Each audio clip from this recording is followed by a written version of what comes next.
Programa Diálogo com Edmo Bernardes. Apoio.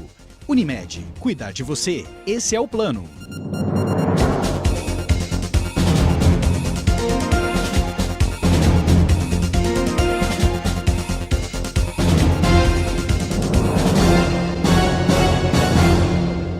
Olá! No programa de hoje, conforme o prometido, o tema é cerveja. Quem não gosta, quem não toma sua cervejinha nesse país tropical, quente, caliente. E eu convidei a sommelier de cerveja, Bia Amorim, para falar um pouco conosco desse assunto. Bia, obrigado por estar aqui conosco e tratar desse assunto.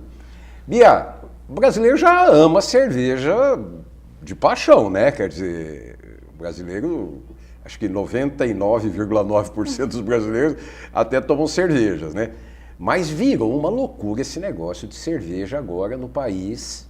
Rótulos, marcas artesanais, de tudo que é lugar, de produção que abastece o bairro, a cidade, a região, o país. O que virou esse país de cerveja? A cultura cervejeira em si, ela tem 10 mil anos, né? Assim, a cerveja tá junto com a humanidade desde que nos tornamos civilização. No momento em que a gente deixa de ser nômade, lá na Mesopotâmia, a gente descobre a cerveja. E a partir daí, a cerveja foi nos acompanhando. Acho que ela chegou no Brasil por volta de 1808, de volta com a família real. Com a família real. E parece que encontrou o lugar ideal, né? Um país quente, um país bonito, então a gente tem um lugar bom para se tomar cerveja, você abre a janela, tá um lugar bonito. Quente, né? Nesse sentido de que a cerveja também nos traz refrescância. E também eu costumo dizer que a cerveja é um alento para o trabalhador, né? A gente chega em casa, depois de um dia de trabalho, você tá cansado, você ou abre, né? Ou alguma embalagem de cerveja você vai utilizar e você vai tomar, e a cerveja é aquele momento em que o brasileiro considera: estou descansando. Mas por que na novela só aparece lá o uísque? O copo de uísque puro ou o copo de uísque de gelo, num país que tem uma cultura extremamente cervejeira? Eu não consigo entender isso. Eu acho que, na verdade, a gente, como cultura cervejeira no sentido de apreciação, né, a gente ainda está crescendo. O vinho, o uísque, algumas outras bebidas, elas têm um pouco mais de status, né? Então, um cara que é um personagem poderoso, ele não vai estar com uma cerveja na mão. Porque não dá poder, cerveja? Porque é uma estigma. Porque é uma cultura em que a cerveja é um produto mais marginalizado, né? Mas isso está mudando. Uma cerveja pode ser tão cara quanto uma garrafa de vinho. Ou às vezes mais.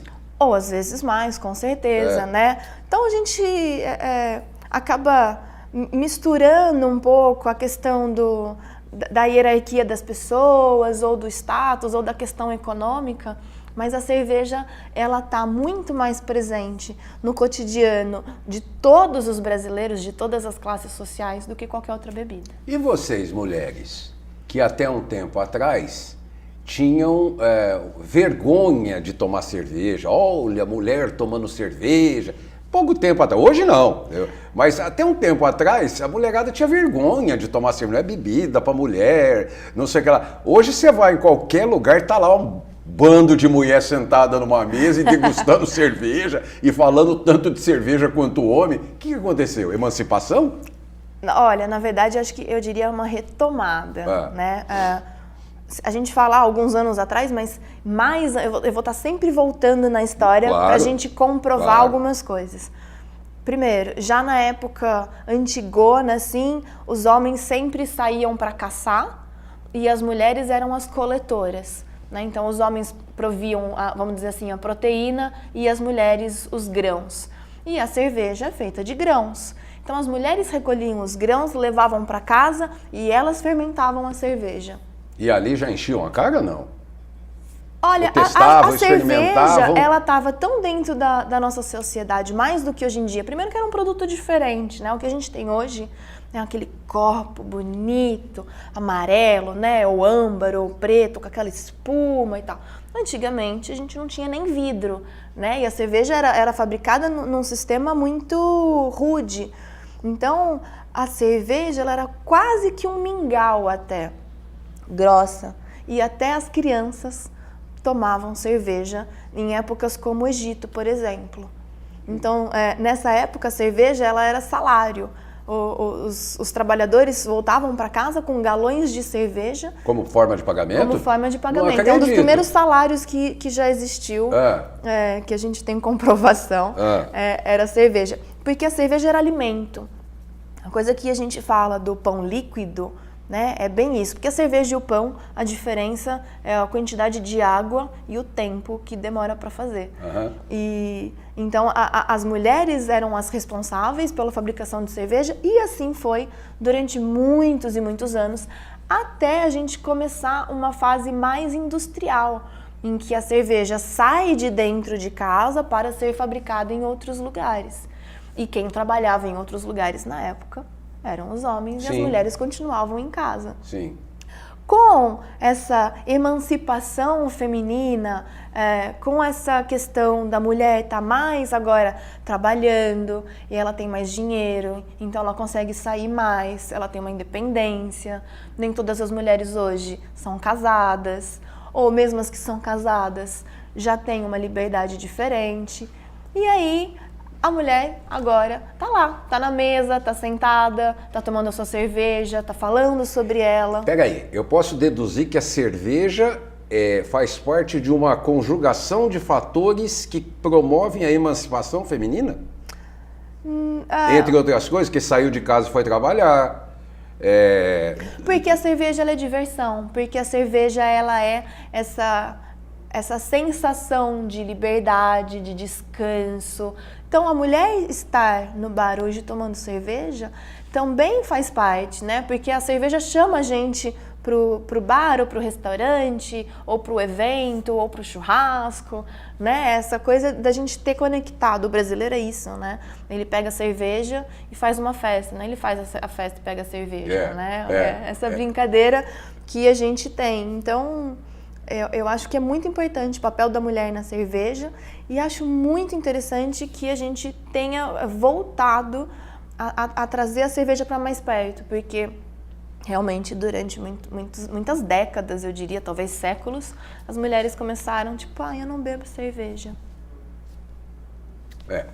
Bom, antes de chamar o nosso primeiro intervalo, eu quero falar sobre mais uma atividade da Unimed Ribeirão Preto. A Unimed Ribeirão Preto, eu sempre digo, ela não é restrita a apenas um plano de saúde. Ela, além de um plano de saúde, ela promove uma convivência, um melhor relacionamento, projetos vanguardistas, de desenvolvimento, de ponta, para todos os seus associados, corpos médicos, enfim.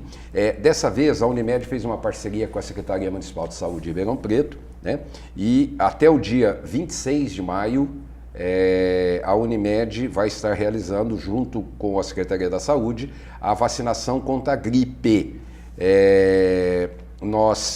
Essa vacinação vai para adultos com mais de 60 anos, crianças com 6 meses até 4 anos, 11 meses e 29 dias. Né? O Dr. Álvaro Afonso Truitt, que é presidente da Unimed Ribeirão Preto, ele coloca que é primordial o objetivo a imunização dos principais grupos de risco, visando reduzir o número com risco de morte por conta da gripe. Né? A vacina é segura, não causa a gripe no paciente e é feita a partir de vírus inativos. Então é muito importante você que está dentro dessas faixas etárias, tomar sua vacina, prevenir contra a gripe, e a Unimed está te abastecendo, tá? Daqui a pouquinho a gente está de volta. Até já.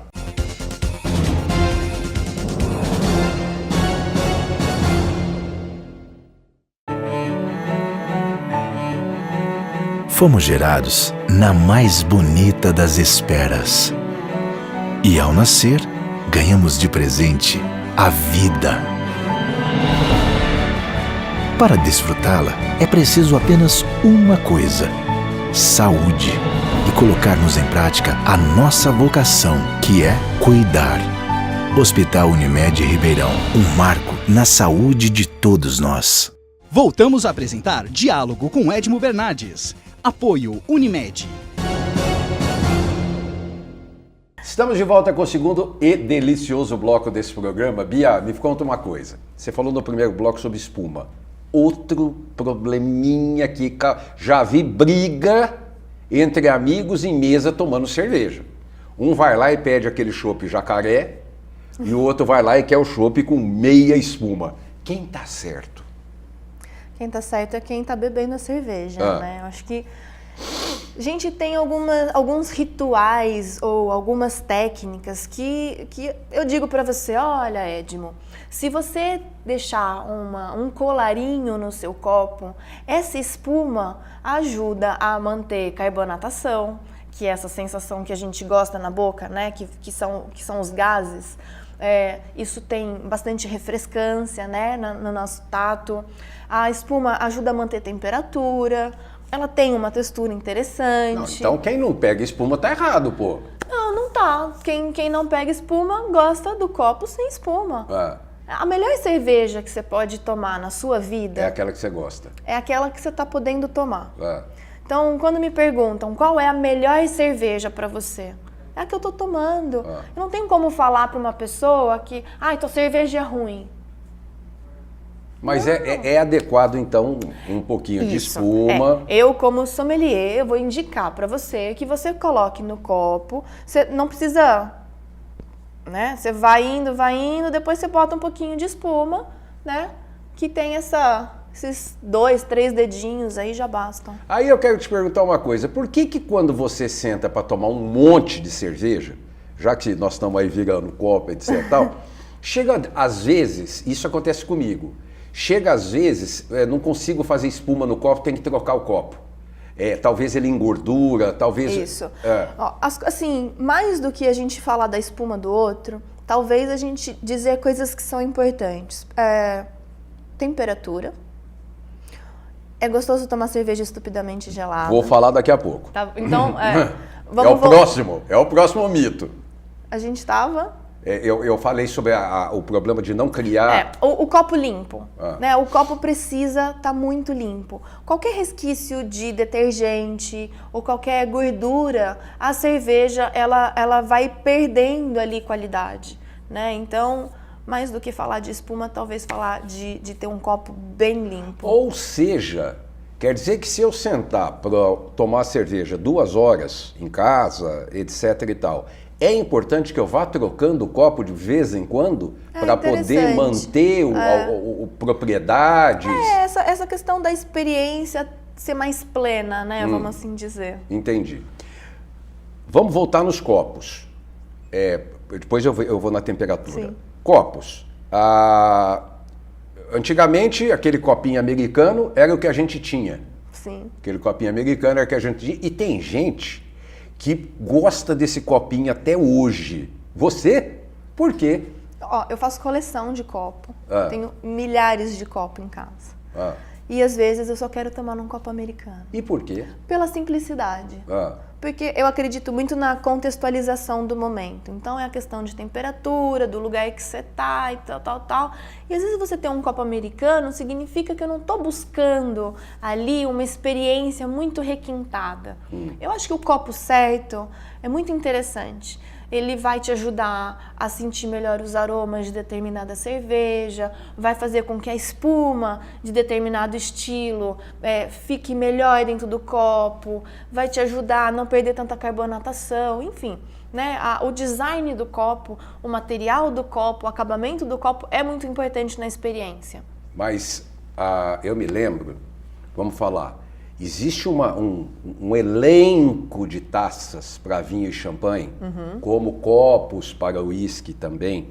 Eu me lembro que antigamente a taça de champanhe ela era aberta assim. Sim. Aí depois ela teve que fechar. Virou flute. Como chama? Flute. Flute. Por conta da espuma, não sei o quê. Por conta de não perder tanta carbonatação. Aí virou que aquele maior era para dry martini, para coisas mais assim, não sei o que, parará, papá. Hoje a gente encontra uma linha de copos para cerveja espetacular. Eu não gosto de tomar no copo americano, vou te explicar por quê. Não é pela quantidade, é pela espessura.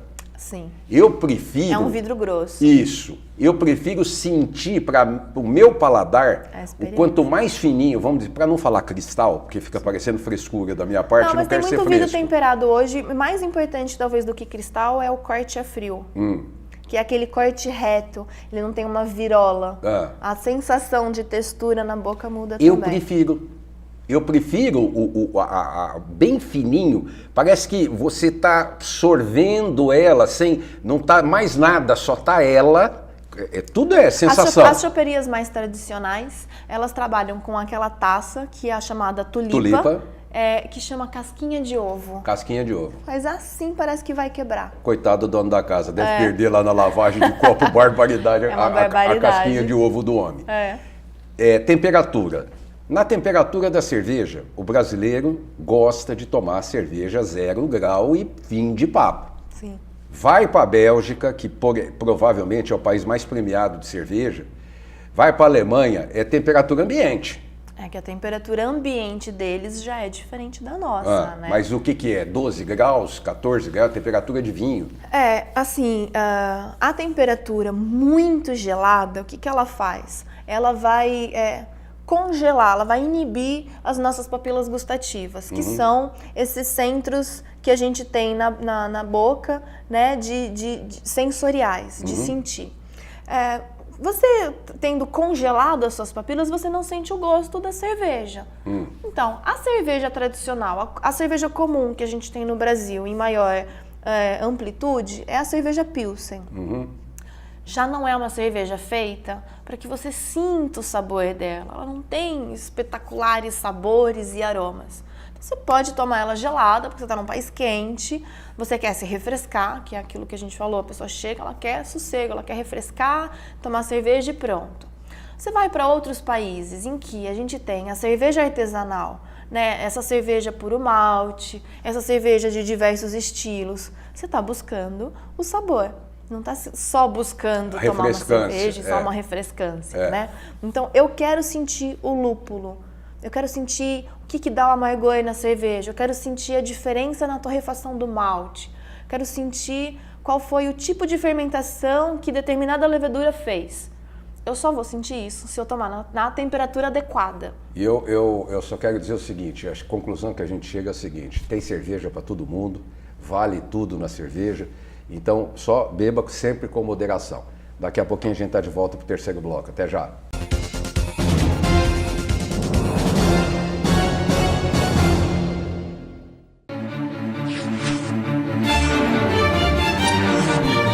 O que você vê e sente, reproduzimos com fidelidade no papel. Em revistas, livros, catálogos, tabloides, agendas, calendários, embalagens e impressos customizados. A criatividade não tem limites. O nosso desempenho também. Você imagina? A gente imprime. São Francisco Gráfica e Editora. Ligue 2101-4151. O maior e o mais completo parque gráfico do interior. Este é o Araújo, leitor dos classificados. Viu a oportunidade perfeita e já trocou de carro. Laura, sempre antenada ao mercado financeiro. No caderno de economia, viu a melhor oportunidade para investir. Walter, garoto antenado, viu a dica certa no caderno C para curtir o final de semana. Faça como eles. Assine o jornal A Cidade, a partir de R$ 23,90 mensais. Consulte também as ofertas com revistas Abril. 0800 775 7575. Leia, assine, anuncie. Voltamos a apresentar Diálogo com Edmo Bernardes. Estamos de volta com o terceiro bloco do programa. Eu estou um pouco atrasado em agradecer o envio de um chocolate pelo Shopping Santa Úrsula, na divulgação da campanha de Dia das Mães, mas nós estávamos com programas gravados e não deu tempo de eu agradecer ao Júlio, a Simone, toda a turma do Shopping Santa Úrsula, que é sempre tão gentil conosco, e não é à toa que é o shopping provavelmente um dos mais gostosos da cidade, se não o mais gostoso da cidade, na sua estrutura, no seu afeto. Eu fiquei sabendo essa semana que vai ter a reinauguração do restaurante Madeiro e que vai ficar como aquela cervejaria Continental, também voltada para o lado de fora do shopping. Então, o shopping... Cervejaria Nacional. Nacional, desculpa, Cervejaria Nacional, a Bia me lembrou. Então, eu quero mandar um abraço para o Júlio e para a Simone e agradecer. E vamos em frente que o Shopping Santa Úrsula está aí arrumando todas as suas virtudes dentro de Ribeirão Preto. Ô Bia, voltando para a nossa feira. Aí, nós falamos de copo, falamos de espuma, e aí hoje nós temos cerveja de tudo que é jeito. Outro dia desse, levaram em casa uma cerveja belga de amora. Bia, que coisa ruim, Bia. Que horror. Era ácida? Azeda? Era ruim. Não fala bem, isso. bem amarga. Bem amarga? Bem amarga. Aí, já faz um tempo isso, né? E eu fui pesquisar. Bom, a Bélgica é um elenco de cerveja. Tem algum lugar no mundo que tenha tanta cerveja, banana, tenha tanta cerveja igual a Bélgica? Ó, a gente tem o que a gente chama de escolas cervejeiras, né? Que são os locais onde a cerveja ela já tem ali uma expertise muito grande. Então, Inglaterra, Bélgica e Alemanha são as 3 bases, né? São as escolas cervejeiras do Velho Mundo. E a Bélgica, ela é um país incrível. Mas assim. quando você... Desculpa só te interromper. Quando você fala em Inglaterra, nós estamos falando do Reino Unido, não é? Reino Unido, tá, isso. Tá. Né? Assim como quando a gente fala de Alemanha, a gente também está colocando República Tcheca, né? Tá. E arredores, Tá. assim. A Bélgica, ela tem como característica ser uma escola cervejeira muito criativa, né? E ela não tem restrições. O que a gente brinca é que a gente acha que o cervejeiro na Bélgica está indo trabalhar, ele passa na frente de um jardim e ele fala, hoje eu vou botar isso na cerveja. Aí ele joga na cerveja e tem receitas... Industrializa tudo. Ele tem receitas muito criativas, né? E assim, a Bélgica são pequenas cervejarias, né? Que tem uma liberdade de expressão muito grande. Então eles têm uma quantidade de copos imensas, os caras eles fazem uma cerveja, eles fazem um copo para cerveja. Eles são muito cuidadosos assim com relação à cultura cervejeira deles. Entendi. Agora no Brasil também, vamos falar aí de 15 anos para cá, provavelmente, aqui em Ribeirão Preto, não sei se foi a Colorado, a pioneira. De cerveja artesanal, sim. Cerveja artesanal. Mas também hoje você vai aí no Museu da Gula, no Armazém Geral, você vai nesses lugares, nos supermercados também, você olha lá, você nem sabe o que você pega. Qual que é a dica, né, que a gente pode deixar para os nossos cervejeiros de plantão, né? Chegar lá vendo aquela prateleira enorme lá e como é que se... Além de perguntar se tiver um sommelier lá... Procure o sommelier, começa por aí. Acho que a pessoa ela tem que entender quais são os sabores que ela está buscando, né? É uma cerveja clara, é uma cerveja escura, é uma cerveja mais amarga ou menos amarga. Malte. Mais maltada, menos maltada, né? Então, tem a coisa da acidez, às vezes a pessoa gosta de acidez.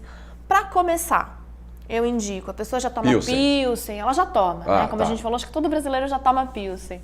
Depois ela pode passar para uma Witbier, que é uma cerveja belga, que ela tem adição de trigo, casca de laranja e semente de coentro. Meu Deus do céu, o que é isso? É maravilhosa, é um estilo muito consumido, já consumido no Brasil, tem muitas cervejarias que fazem esse estilo, de diferentes formas, é uma cerveja muito refrescante, tem pouco amargor, então eu acho que é uma cerveja sempre muito boa de entrada.